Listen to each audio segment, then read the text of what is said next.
Gas দেয় এই বোতলগুলা কিন্তু অরিজিনালভাবে বোতল না, এগুলা আপনার ওই যে আলাদা একটা বোতল যেটার কোনো ইয়ে নাই। যখন খাটচাট কাঁপে উঠছে তখন আমরা উঠি দৌড়িয়ে এখানে আসি, দেখছি একটা মানুষ তো এখানে পুরো রক্ত বাসি রয়েছে। এদিকে ধরেন না গায়ের বিভিন্ন যন্ত্রাংশ বিভিন্ন দিকে ছড়িয়ে ফিরিয়ে রয়েছে। পাশের একটা ওয়াল আছে, ওই সাইডে ওয়ালটা ভাঙিয়ে একটা বোতলে দিয়ে গেছে। এখানে বিগত 2 মাস আগে একটা বাসের বিস্ফোরণ হয়ে একটা মানুষ মারা গেছে, আরো শতাধিক আহত হয়েছে। পরবর্তীতে জানা গেছে যে হাসপাতালে আরো 2 জন মানুষ মারা গেছে। তা আসলে পাম্পের মধ্যে বাসে গ্যাস না দেওয়া ভালো, সিএনজি পাম্প যেতে সিএনজির মধ্যে বোতলে গ্যাস দেওয়াটা বেটার।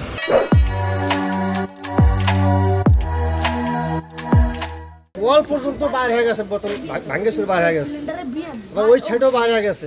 একজন লোক সাথে সাথে মারা গেছে, 2 জন হাসপাতালে নিয়ে গেছে।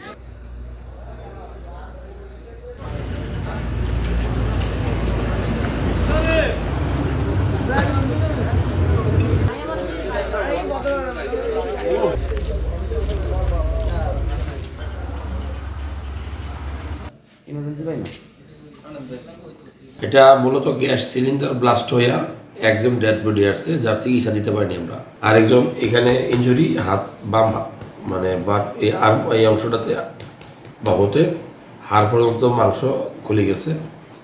আর বাকি যে পেশেন্ট আছে ঢাকায় রেফার করছি, তার মাথা ইঞ্জুরি আছে, এইখানে চেস্ট ইঞ্জুরি, ফুসফুস পর্যন্ত সম্ভবত গিয়েছে, শ্বাস নিঃশ্বাস নিতে কষ্ট হচ্ছে।